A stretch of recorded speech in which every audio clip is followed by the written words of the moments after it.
bienvenue sur CL Communication. À présent, nous allons faire connaissance avec Excel, le tableur de la suite Microsoft Office. Donc, nous sommes toujours dans la version 2013. Excel en quelques mots, qu'est-ce que c'est? Eh bien, c'est un outil de calcul. Il se présente sous forme de tableau, d'où la dénomination de tableur. Alors, les colonnes du tableau sont désignées par une lettre de l'alphabet, donc A, B, C, D, E, F, G et ainsi de suite. Et les lignes sont dénommées par des chiffres 1, 2, 3, 4, 5, etc. Donc c'est un peu comme au tombe à naval. On appelle l'intersection d'une colonne et d'une ligne une cellule. Quand je clique sur une cellule, je me trouve actuellement dans la cellule B5, B et 5. Et vous retrouvez ici B5. Donc par défaut, une cellule est désignée d'abord par la lettre de sa colonne et ensuite par le chiffre de sa ligne. Alors dans les versions précédentes, Excel s'ouvrait par défaut avec 3 feuillets, que vous voyez ici, donc les onglets, ils appellent ça feuille 1, je peux en rajouter feuille 2, feuille 3, autant que je veux. Donc petite modification qui n'est pas tellement compliquée. Ce qu'il faut également savoir, c'est que en Excel, on travaille en général avec les références des cellules et pas leur contenu. Je vais par exemple faire un calcul assez simple ici. Je vais faire 15, je vais mettre 10 ici et je veux avoir le résultat de ces calculs dans ma cellule E10. Donc je pourrais par exemple additionner tout simplement 15 plus 10. Donc en Excel, quand on veut calculer, la première chose à faire, c'est de mettre un égal. Pardon. Donc un égal. Donc ça, pour Excel, c'est le signe. Tu vas devoir commencer à faire un calcul. Donc si je veux additionner simplement 15 plus 10, je fais simplement égal 15 plus 10 et je fais Enter. Donc je me sers ici tout bêtement de Excel comme je me servirais d'une calculette en utilisant les touches du clavier pour mettre le égal et pour mettre le plus. Donc il va me donner ici le résultat 25. Supposons que ceci ici, ce soit ma liste des courses. Donc ça aurait été mon pain, cela aurait été les boissons, j'aurais par la suite les courses du boulanger, du boucher,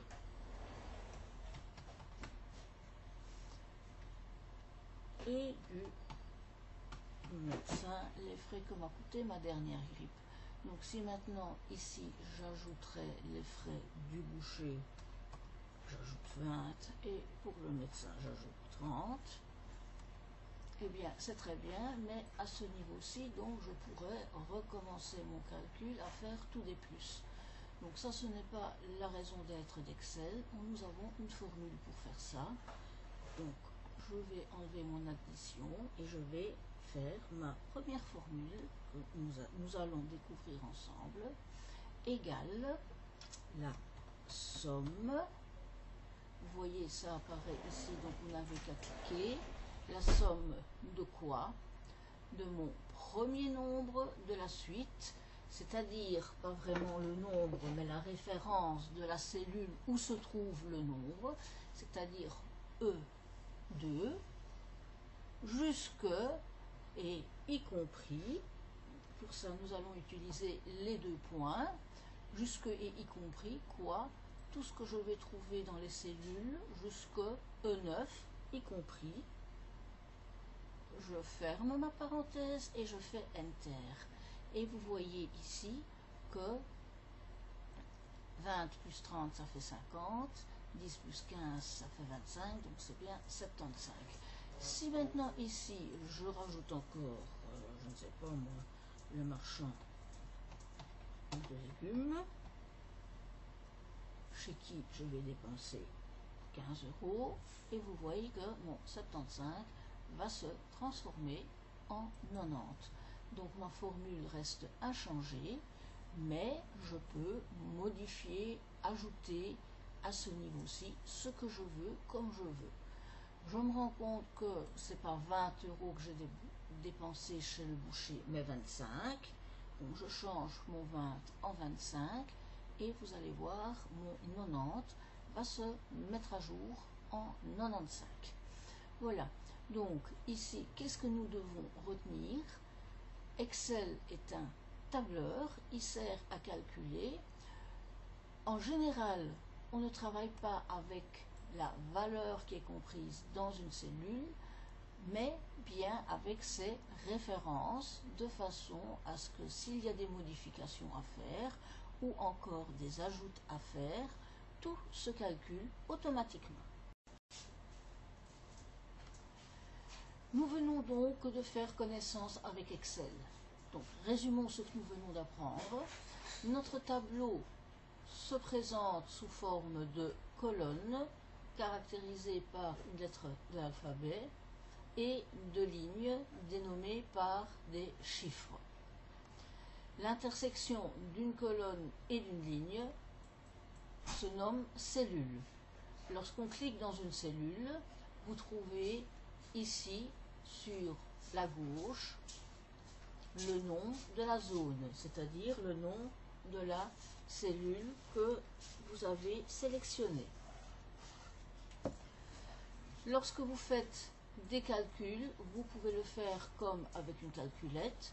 Vous cliquez dans une cellule, vous tapez pour commencer le signe égal et puis vous rentrez les chiffres au clavier en mettant chaque fois le signe plus entre les deux, comme ici. En faisant par la suite Enter, vous avez le résultat de votre addition, donc la somme, comme nous venons de le faire ici.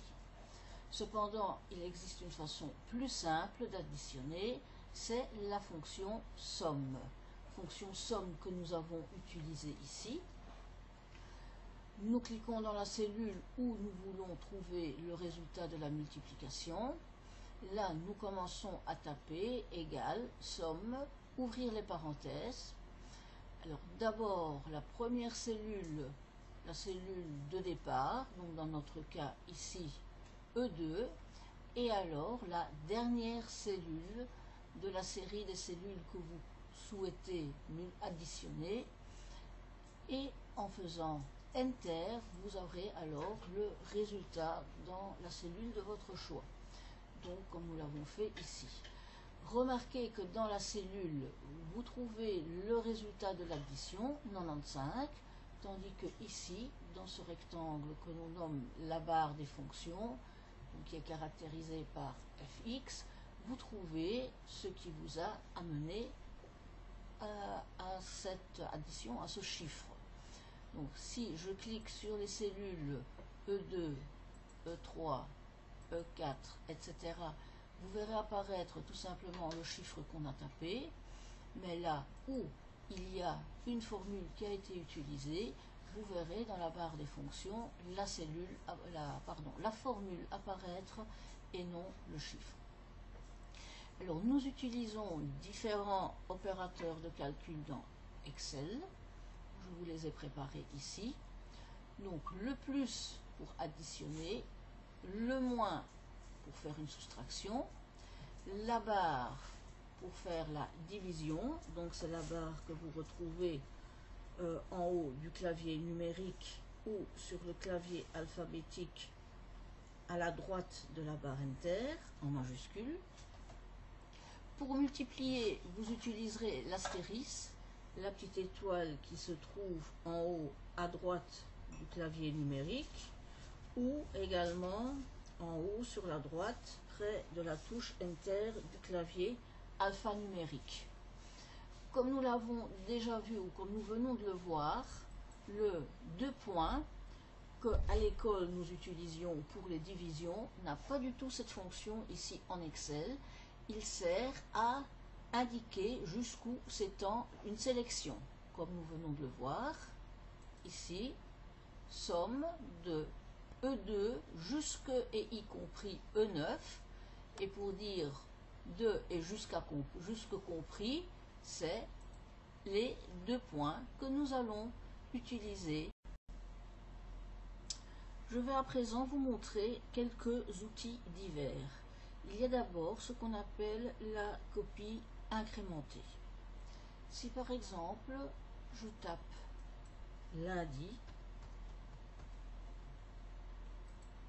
voilà, j'ai tapé lundi, donc je sélectionne ma cellule et je l'attrape par le coin inférieur droit. Et vous voyez ici que mon curseur, qui est un gros plus blanc, se transforme en petite croix noire. Donc quand j'ai cette petite croix noire, je clique, je tiens mon clic enfoncé et je tire.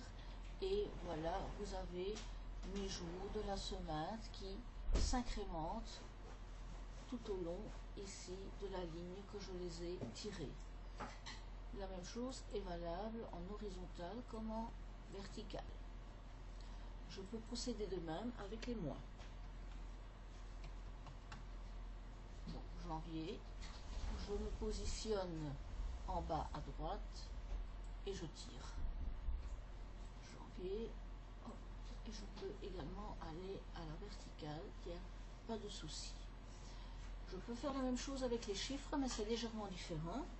Je tape 1, je me positionne et je tire, et vous voyez que j'ai tout des 1. Donc, si je veux autre chose, et je m'en rends compte uniquement maintenant, je vais sur ce petit symbole que vous voyez là, je vais sur le plus et je coche incrémenter la série, et là j'ai mon incrémentation qui apparaît.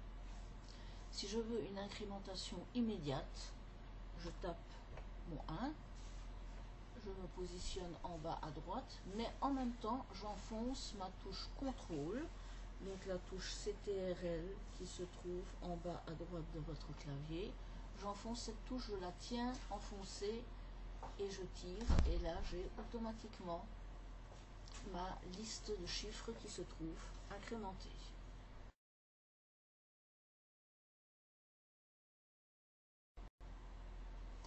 Dans le même ordre d'idées, nous pouvons également créer nos listes personnalisées. Pour ça, nous allons dans Fichier, Options,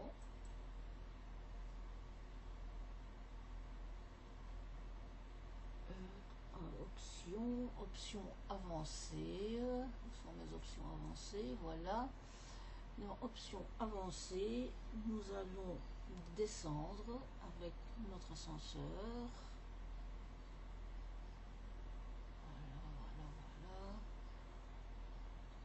Encore, donc, et dans la partie générale, ici, vous cliquez sur Modifier les listes personnalisées. Et là, vous voyez les listes qui existent déjà. Donc, les jours de la semaine en anglais, en abrégé et en entier. Les mois en anglais, en abrégé et en entier. Les jours de la semaine en français, abrégé et en entier. Idem pour les mois. Donc, nous allons ici entrer une liste à partir de ce point-là. Entrer dans ma liste, je clique ici, dans ce tableau, et je rentre différents noms, par exemple, Pierre, Paul, Jacques, Eric et Marie. Marie avec un R, ce sera mieux. Voilà, donc je vais clore ma liste ici et je fais ajouter. Vous voyez Pierre, Paul, Jacques, Eric et Marie apparaissent ici dans les listes personnalisées et je fais OK. Je fais OK. Et voilà. Et si maintenant je tape Pierre,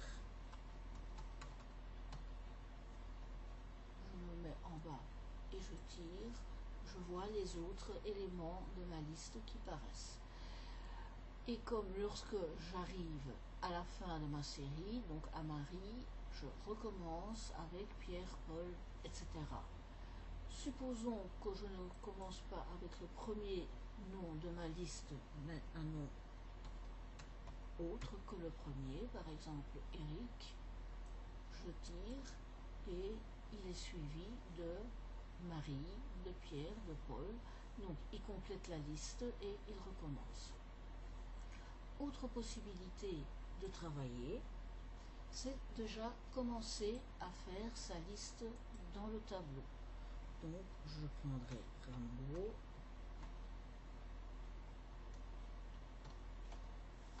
Superman, Spider-Man, Hulk et le Joker. Voilà. Donc ici, je sélectionne ma liste et je retourne sur Fichier, Options, Options avancées.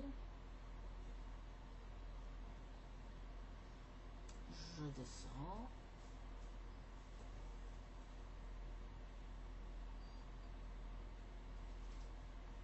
J'arrive dans la partie générale. Donc, comme précédemment, modifier les listes personnalisées. Et cette fois-ci, vous voyez que ici, en dessous, les listes, les mots, plutôt les cellules que j'ai sélectionnées apparaissent déjà ici, complétées du signe $. L'utilisation du dollar vous sera expliquée plus tard, mais retenez tout simplement ici B2, B2 jusqu'à B6, B6. Je fais importer, je fais OK, je reconfirme OK, et si je me mets maintenant ici, je tape Hulk, je tire, et j'ai de nouveau ma liste qui s'affiche à l'écran. Donc pour autant mon autre liste n'est pas perdue, je tape Paul, et voici ma liste qui s'affiche.